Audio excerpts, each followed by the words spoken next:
नमस्ते, म विनय भाइ जानकी टेलिभिजनको प्रस्तुति ज्ञान विज्ञान पाठशालामा आज विशेष चर्चा परिचर्चा गर्नेछु र कारण सहित प्रमाण सहित तपाईहरूलाई आज बताउँदैछु।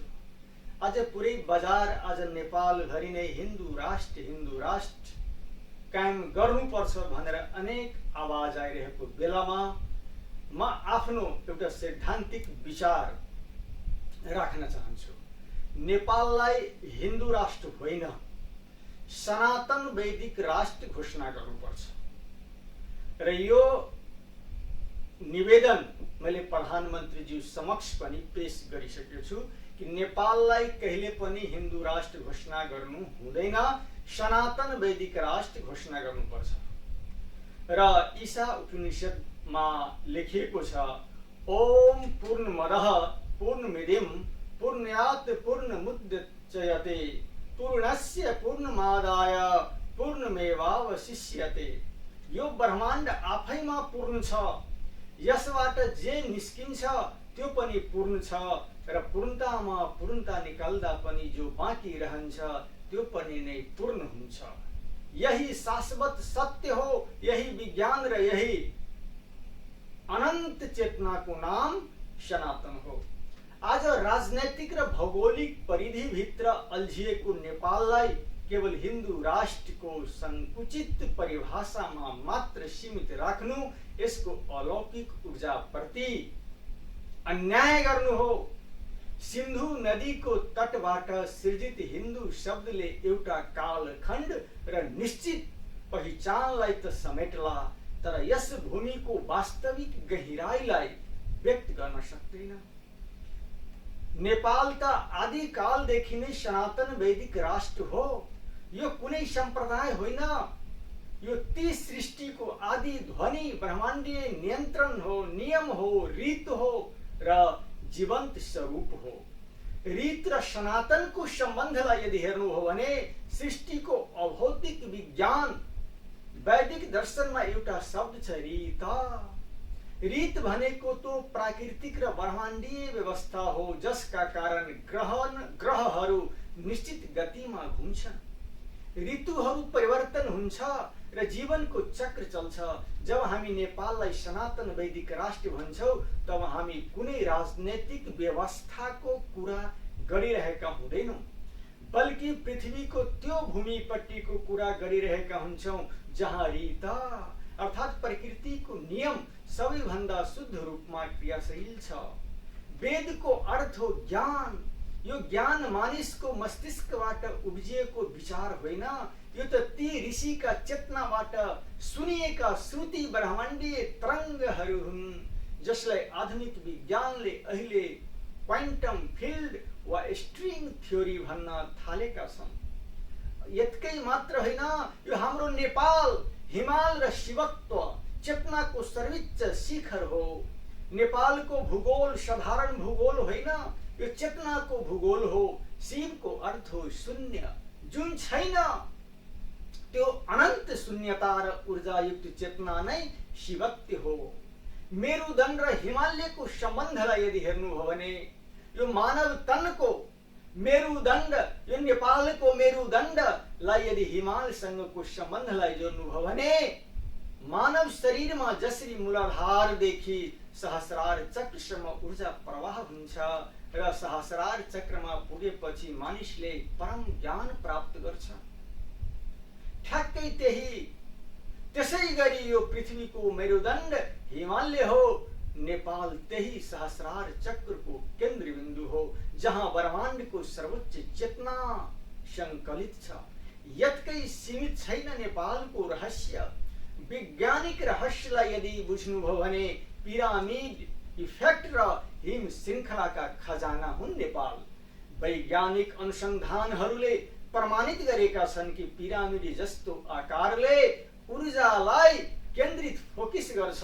नेपालका त्रिकोणात्मक हिम श्रृङ्खलाहरूको दृश्यलाई हेर्नुहोस्, प्राकृतिक पिरामिड हुन् जसले अन्तरिक्षका सूक्ष्म परावैजनी र कस्मिक किरणहरूलाई सङ्कलन गरी यस क्षेत्रको वायुमण्डललाई आयोनाइज र पवित्र बनाइराख्छ। यहाँसम्म सीमित छ। अझै यो नेपालको सनातन भित्र, नेपालको रहस्य भित्र, यहाँको भूगोल भित्र यदि प्रवेश गर्नुभयो भने यो नेपाल 0 पॉइंट इनर्जीको केन्द्र हो। मानसरोवर, कैलाश र नेपालका उच्च हिमाली गुफाहरू 0 पॉइंट इनर्जीका स्रोत हुन्। यहाँ विचारको गति शून्य हुन्छ र जहाँ विचार शून्य हुन्छ त्यहाँ अद्वैतको अनुभूति हुन्छ। मन्त्रको कम्पन र आधुनिक फिजिक्सलाई यदि हेर्नुभयो भने वेदका ऋचाहरू मन्त्र हुन्। मन्त्र भनेको त्यो विचार हो जुन विचार परमात्माको हो र परमात्माको विचार वेदको मार्फत, ऋषि मुनिका मार्फत मानव तनमा आएका छन्। मननात् त्रायते इति मन्त्रः, जसको मनन गर्दा संसारको बन्धनबाट मुक्ति मिल्छ र त्यो मुक्तिको स्थान हो नेपाल। त्यसैले नेपाललाई हिन्दू राष्ट्र नभएर सनातन वैदिक राष्ट्र घोषणा गर्दा कति नेपालीहरू खुसी हुन्छ, विश्वमा पहिचान गर्छ। यतिसम्म कहाँ हो र? महान वैज्ञानिक निकोला टेस्लाले भनेका कुरालाई यदि स्मरण गर्नुभयो भने, यदि तपाईँ ब्रह्माण्डको रहस्य बुझ्न चाहनुहुन्छ भने यहाँको आवृत्ति, यहाँका ऊर्जा, यहाँका भाइब्रेसन लाई विचार गर्नुपर्छ। वैदिक मन्त्रहरू ठ्याक्कै यही कम्पन विज्ञान हुन्। जब नेपालका पवित्र नदीहरू बागमती, गण्डकी, कोशीको किनारा र पशुपति क्षेत्रमा जति बेला वेद ध्वनि गुन्जमान हुन्थ्यो, त्यसले वायुमण्डलमा एक विशिष्ट प्रकारको ज्यामितीय आकार निर्माण गर्थ्यो, जसलाई विज्ञानमा कस्मेटिक भनिन्छ। ओमको कम्पनले मानव कोशका भित्र रहेको डीएनएलाई परिवर्तन गरिदिन्छ, पुनर्जीवित गरिदिन्छ र त्यो क्षमता नेपालको भूमिमा छ। त्यो क्षमता नेपालको भूमि वेदमा छ र नेपाल ज्ञानको उद्गम र तपोभूमि हो। विश्वको नक्सालाई यदि हेर्नुभयो भने नेपाल भनेको ज्ञानको उद्गम बिन्दु मात्रै नभएर यो एउटा तपोभूमि हो। यही भूमिमा वेद व्यासले 4 वेदका प्रचार प्रसार गर्नु हो। राजा जनक र अष्टावक्रको सम्बन्ध यही भूमिमा भएको हो, जहाँ अष्टावक्र गीताका जन्म भयो, जुन संसारकै सबैभन्दा उच्च कोटिका दर्शन हो। बुद्धले शून्यको ध्यान पनि यही नेपालको भूमिमा नेपालीहरूलाई सिकाउनु भयो। त्यसैले नेपाललाई केवल एउटा धर्म विशेषको राष्ट्र भन्नु, यसको महिमालाई सानो बनाउनु हो। यो त सम्पूर्ण मानव जातिको आध्यात्मिक जननी हो नेपाल भूमि। त्यसैले नेपाल भूमिलाई, नेपाल राष्ट्रलाई, यो नेपाल राष्ट्र, यो नेपाल भूमि एउटा सीमित होइन, यो नेपाल एउटा इनर्जीको खजाना हो। त्यसैले नेपाललाई सनातन वैदिक राष्ट्र घोषणा गरौँ, न कि सनातन हिन्दू राष्ट्र। यहाँका रुख बिरुवा, माटो र पानीमा वैदिक मन्त्रहरूको स्मृति लुकिएको छ। सनातन वैदिक राष्ट्र नै किन? हामीले नेपाललाई सनातन वैदिक राष्ट्र घोषणा गर्नुपर्ने म तपाईहरूलाई केही आध्यात्मिक र वैज्ञानिक कारणहरू स्पष्ट गर्न चाहन्छु। सर्वसमावेशी र सार्वभौमिकी यसले कुनै पनि सम्प्रदाय, जात वा वर्गलाई निषेध गर्दैन।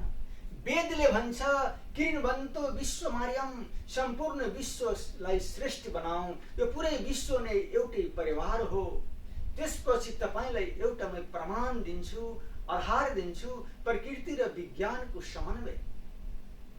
यसले मानिसलाई प्रकृतिसँग जोड्छ, नदीलाई मातासँग, रुखलाई देवतासँग र पृथ्वीलाई जननी मात्र होइन।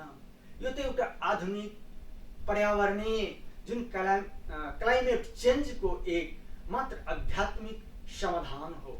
विश्वको आध्यात्मिक राजधानी हाम्रो नेपाल हो। नेपाल एउटा सामान्य देश होइन। यसलाई यदि भित्रदेखि यदि हेर्नुभयो भने वेदको ऋचाहरू, मनुस्मृतिका श्लोकहरू, रामायणका कुराहरू, महाभारतका कुराहरू, उपनिषदका कुराहरू र केही पुराणका कुराहरूको पानालाई यदि पल्टाउनु भयो भने जब नेपाल वैदिक राष्ट्र बन्नेछ, यसले विश्वभरका वैज्ञानिक, दार्शनिक र साधकहरूलाई आकर्षित गर्नेछ। यो केवल एउटा राजनैतिक देश रहने छैन, यो कुनै जातिको देश रहने छैन, कुनै सम्प्रदायको देश रहने छैन, कुनै नेताको देश रहने छैन। यो त एउटा विश्वको आध्यात्मिक प्रकाश स्तम्भ, लाइट हाउस अफ कन्सियसनेस बन्नेछ। राजनैतिक स्वार्थ र संकुचित विचारधारा भन्दा माथि उठेर हाम्रा पूर्वज ऋषि मुनिहरूको तपोबललाई स्मरण गर्दै यो देवभूमिलाई यसको वास्तविक स्वरूप दियौं। नेपाललाई सनातन वैदिक राष्ट्र घोषणा गरौं र विश्वमा पुनः शान्ति, सत्य र विज्ञानका जग बसालौं। यस धरतीको जय होस्, वैदिक चेतनाको विजय होस्। र अन्तमा म भन्न चाहन्छु, ओम अस्तो मा सद्गमय, तमसो मा ज्योतिर्गमय, मृत्युर्मा अमृतम गमय। अब देशलाई परिवर्तन गरौं र देशलाई परिवर्तन गर्नको लागि वर्तमानमा जुन बालेन्द्र शाह हो, मैले आफ्नो चिन्तन मननबाट हेर्छु त्यो बालेन्द्र शाह भित्र भएको जुन आत्मा हो, त्यो आत्मा साक्षात राजा महेन्द्रको आत्मा हो। शरीर परिवर्तन भए पनि राजा महेन्द्र भित्र भएका सूक्ष्म र कारण शरीर जुन छ त्यो बालेन्द्र ज्यूको शरीर भित्र, स्थूल शरीर भित्र छिपेका छन्। जब बालेन्द्र ज्यूले, यो प्रधानमन्त्री ज्यूले जब नेपाललाई वैदिक सनातन हिन्दू राष्ट्र नभएर सनातन वैदिक राष्ट्र यदि घोषणा गर्यो भने सबैमा समानता हुन्छ, सबै सम्प्रदाय खुसी हुन्छ, सबै वर्ण खुसी हुन्छन्, सबै जात जाति खुसी हुन्छन्। पुरै विश्वको केन्द्र बन्नेछ यो नेपाल। यो पुरै संसारको केन्द्र बिन्दु, पुरै संसारको इनर्जी, पुरै संसारको अध्यात्मको रस यहीँबाट प्रवाह हुनेछ र नेपालमा सुख शान्ति छाउनेछ। यत्कै भन्दै आजको यो ज्ञान विज्ञान पाठशालाबाट म विदाय भई विश्राम लिन्छु। हस्त नमस्ते, ओम।